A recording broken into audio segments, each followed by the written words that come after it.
صدقۃ جاریہ، جو صدقہ جاریہ کر گیا، کوئی توحید کا مرکز بنا گیا، یہ صدقہ جاری ہے۔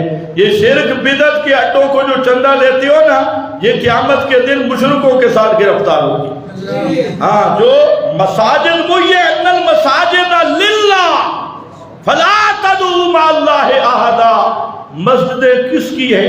اللہ کی۔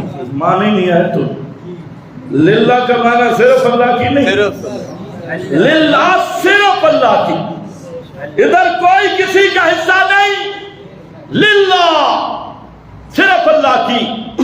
وقت بہت اونچا ہو گیا۔ للہ، ایک آدمی نے طلاق دی، بادشاہ تھا، اس نے اپنی بیوی کو طلاق دی کہ اگر تو آج رات میری سلطنت سے نکل نہ گئی تجھے 3 طلاق کی۔ بیوی میری لاڈلی تھی، پیاری تھی، اس نے پیار میں کہہ دیا، غصے میں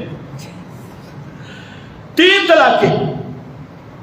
اب پریشان ہوا، بھائی سلطنت تو اتنی لمبی ہے، ہوائی جہاز اور ہیلی کاپٹر تو ہے نہیں کہ وہ راتوں رات نکل جائے، کوئی صورت بھی نہیں کہ راتوں رات بیوی سلطنت سے نکل جائے، کوئی صورت نہیں۔ قاضی آئے، مفتی آئے، علماء آئے، اور ان میں سے ایک امام ابو حنیفہ رحمہ اللہ بھی تھے۔ سبحان اللہ۔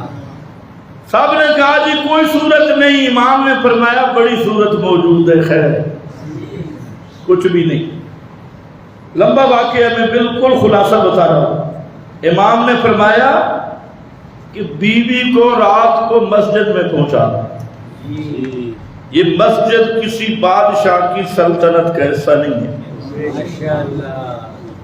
ان المساجد للہ، اس میں کسی آئے تو مسجدوں کو کنٹرول کرنا چاہتے ہو نا، اور یہ مسجدیں کسی بادشاہ کی سلطنت کا حصہ نہیں، اس میں صرف سلطنت ہے کس کی؟